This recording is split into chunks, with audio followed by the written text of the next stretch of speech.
wake that ass up. Early in the morning. The Breakfast Club. Oh my God, this is my song. Morning, everybody. You got to see SZA in concert. I know. Me and I was supposed to go. I went to the SOS tour 2 weeks ago. Fantastic. You really be up in these concerts, boo. What? My oldest daughter is a big SZA fan.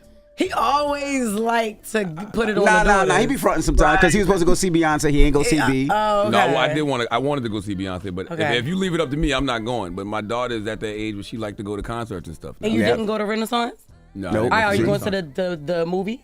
Because you know she's dropping the whole movie situation. I might. For the people who didn't not going to movies. I'll probably see. I'm sure Beyonce gonna keep her tour going next year, just out the country. I'll go check it. I'll catch it somewhere. Okay. All right. That's how you talk when you got money. Yeah. I'll catch it. That's not true. I'll catch it in Australia. You know what I mean? True. When she hit South Africa, Yeah, I know I'll she go gonna check go to it. Zimbabwe. We're Fire. gonna catch it in Nigeria. I saw Beyonce in South Africa in what was that, when she did Global Citizen? Talk that 2019? I know that's right. I don't remember. And I still ain't get the Turks yet. Damn. All right, y'all go ahead. What All else? right, good morning. We are the Breakfast Club. Jess Hilarious is here. And let's get in some front page news. What up, Tiz? What's going on, DJ Envy? Good morning, gorgeous. Jess and Uncle Snacks, Charlamagne the guy. Peace, Ted. All right. Now, last night, the Aces beat the Liberty. They are a two-peater. So congratulations to the Aces, Los Angeles, or Vegas Aces. Drop one of the clues bombs for the Las Vegas Aces. Asia Wilson, South Carolina, 803 all day. Salute. Yep, and tonight the Jaguars And take she was on the the Finals Saints, MVP, too. Yeah, she was the Finals MVP as well. Finals MVP. In NFL, the Jaguars take on the Saints tonight at 8:15 on Amazon Prime. Now, Biden is giving some money, huh? $100 million? Ooh. Yep, 100 millions. America has obviously figured out how to send more money overseas. Some folks agree with it, some don't. But he announced 100 million will be going to humanitarian relief, which some folks are pleased about that. And he also pledged his loyalty to Israel. Let's take a listen. Today, I'm also announcing $100 million in new U.S. funding for humanitarian assistance in both Gaza and the West Bank. This money will support more than 1 million displaced and conflict-affected Palestinians, including emergency needs in Gaza. I'm here to tell you that terrorists will not win. Freedom will win. So let me end where I began. Israel, you're not alone. The United States stands with you. Listen, whatever you have to do to keep global stability in America, do it. But when I hear $100 million. When I hear the president say things like, we can take care of both, Ukraine, and Israel, and Palestine, because Palestine getting the bag too. I'm like, well, can somebody take care of America? Mm-hmm. Yeah, that's what seems so crazy when you look at how many people are homeless and you look at how many people are struggling, how many people lost their jobs and can't get by, and you see the president talking about $100 million. Listen, take care. Seems like take care of the other countries, for global stability. I'm cool with that, but can you take care of America? Take care of home. You know what I mean? I'm starting to realize American foreign policy priority is not everyday American people's priority. It's really just that simple. Mm-hmm. Yeah, it's not. And Republican presidential candidate Governor Ron DeSantis disagrees with sending the money for different reasons. But I want you to take a listen to what he had to say. And I want to give you some more information on the warning that President Biden entered to Hamas. But let's listen quickly to what Ron DeSantis had to say. He's sending $100 million to the Gaza Strip for, quote, humanitarian assistance. The problem with that is Hamas runs the Gaza Strip. That is going to be commandeered by Hamas. And oh, by the way, Hamas is still holding people hostage. They're still holding Americans hostage. I would not send that money. And I've actually challenged all the other Republican presidential candidates step up to the plate and join me in saying, don't send money to Hamas. Hey, man. Oh, go ahead, Ted. Go ahead, Charlamagne. No, I was just going to say, you got money for war but can't feed the poor, like Pac said. The money spent on the military, money spent on foreign policy, all of our tax dollars that could be used on struggling Americans. Like I said, I'm all for, doing what you got to do to keep global stability in America, but you got to take care of home first, man. Absolutely. Home is not being taken care of first. So while he's encouraging presidential candidates to step up to the plate and say don't send the money, remember the actual Republicans that can actually probably stop this or vote against this still don't have a Speaker of the House. So I just want to remind you of that, every day. Jim Jordan, he tried yesterday again to be voted in as Speaker of the House and actually did worse than he did on Tuesday. 20 people voted against him on Tuesday. Yesterday, 22 people voted against him. So he is not growing in popularity. So again, no Speaker of the House. I keep saying it every day, guys, because I want people to understand that if we this government shutdown, we're in the middle still of a shutdown. That was just a pause that we had, and it will trickle down and affect jobs. And so this is a big deal to not have a Speaker of the House.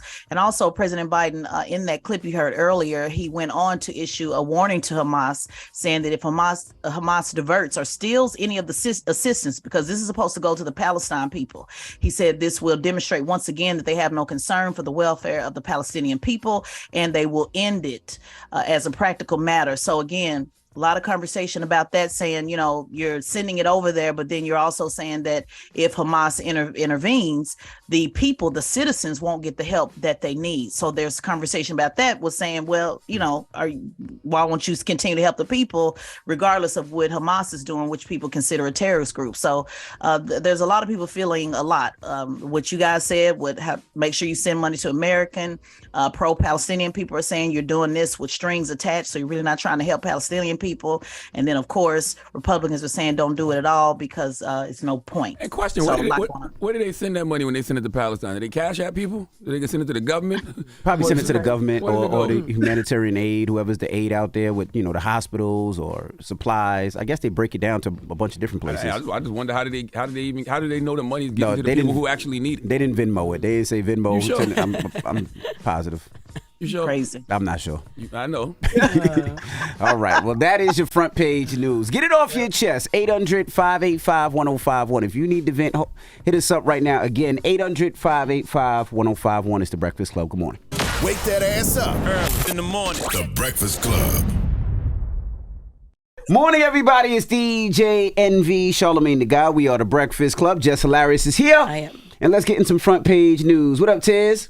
What's going on, DJ MV, Charlamagne the God, and Jess Hilarious, the queen of the Breakfast Club. Hey, girl. Now, congratulations to the Vegas Aces. They beat the Liberty last night for a 2-peat, so congratulations to them. That's right. Salute to Asia Wilson, South Carolina's own, Metro's own 803, and she was the finals MVP. So Asia's a whole legend. Asia got a statue outside Colonial Life Arena in South Carolina, in Columbia, South Carolina. So, salute to her and all her continued success. Absolutely. And NFL, the Jaguars take on the Saints tonight at 8:15 in New Orleans, and you can watch that on Amazon Prime. Now, let's talk about Netflix. Netflix is increasing its prices. Yep, again. Seemed like we just did this story. Well, we did. But get ready to pay more for Netflix. Now, the streaming giant hiked the monthly price up from its basic plan from $12 from $10, and its premium plan goes from $20 to $23. They're getting tired of the password sharing and all of that, which we talked about earlier this year, I believe. Netflix, they also added $7 for the ad-supported plans, and the price hike will take immediate effect. Now, the last time they raised prices was in January 2022. They issued a statement saying, as we deliver more value to our members, we occasionally ask them to pay a bit more. Our starting price is extremely competitive and more than what you will pay for a single movie ticket.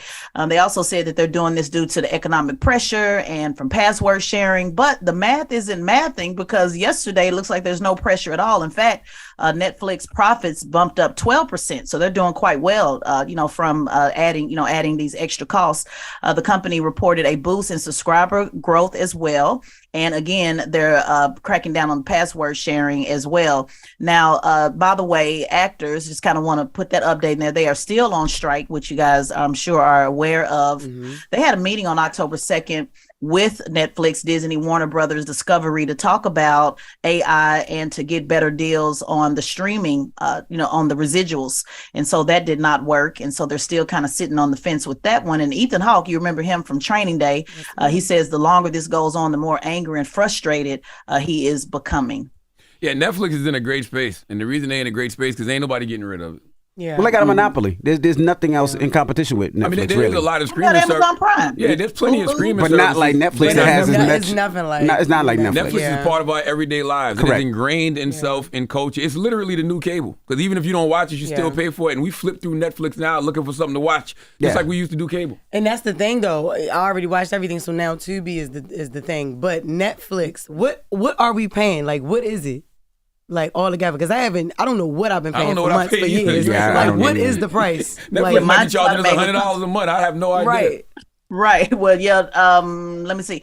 It's going from it's $12 for the basic plan. Okay. So I got different plans. I want to say I feel like it costs a little bit more than that, but maybe I'm wrong. But that's what they're saying here on the report. There's $12 for like I honestly don't have a problem with them raising the price a little bit if everybody can use it, right? But if they only say 4 people or 4 TVs can use it, that's the problem. But and you raising the price. And you well, raising the price. Tired of you doing those. They tired of you doing the password sharing. You can use it in the house, but people been password sharing, giving it to their cousins and mamas. And I'm not mad at that. Yeah, I'm not mad at the password sharing. No, I'm not mad at them cutting out the password sharing. Yeah. You cutting into their profits. They still a business at the end of the day. I get they want every household to pay for Netflix. I ain't mad at that. Yeah, but if they raise the price a little bit and allow you to share your password with your family members, I don't have a problem with that. Yeah.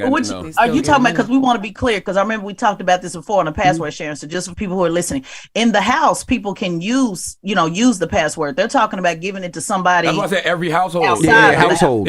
They want every household to pay for Netflix. I'm not mad at that. Yeah, every household I'm not mad at. If that was my company and my business, I would want the same thing. I wouldn't want people sharing. Well, London, passwords. you need your own account now. Damn. She been using mine for years. London right there. My manager, my cousin right there. Boom. London, you ain't buying your own Netflix? Yep.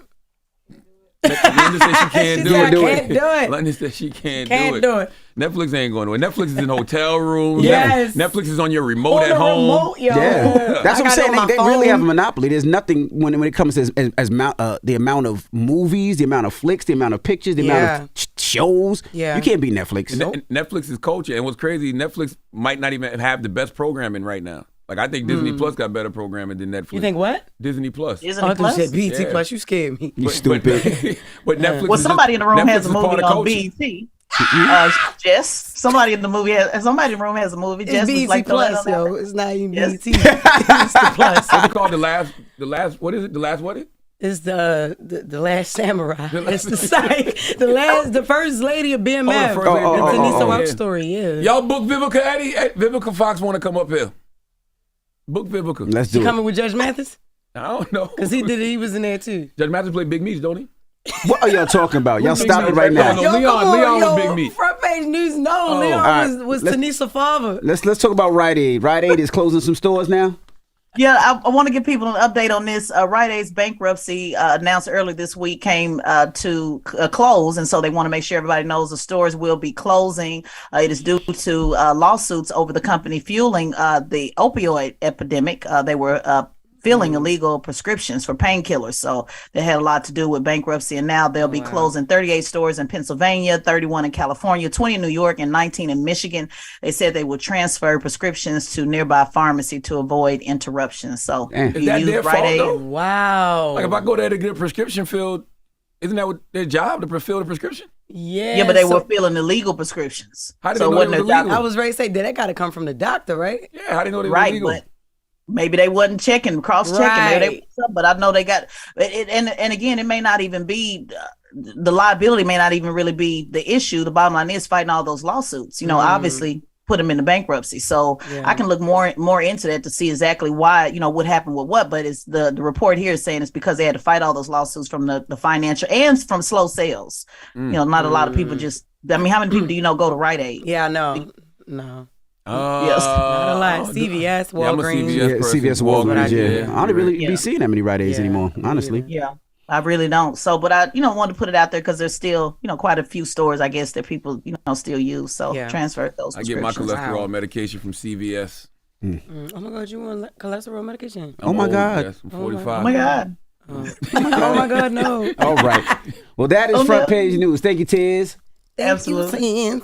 All And right. make sure you subscribe to Tedlin Figaro's podcast, the Straight Shot No Chaser podcast on the Black Effect iHeartRadio podcast network, and follow at Tedlin Figaro on all social media platforms. All right. When we come back, Malcolm Gladwell will be joining The us. great He just Malcolm released Gladwell. a 6-part series on his podcast, Revisionist History, about everything Americans get wrong about guns. And we're going to talk to him next. I love Malcolm Gladwell. His book, The Outliers, and Blink, and David and Goliath. I'm sure that if you're like me, you've read a lot of Malcolm Gladwell. All right. So we'll talk to him next. It's The Breakfast Club. Good morning. Wake that ass up. In the morning. The Breakfast Club.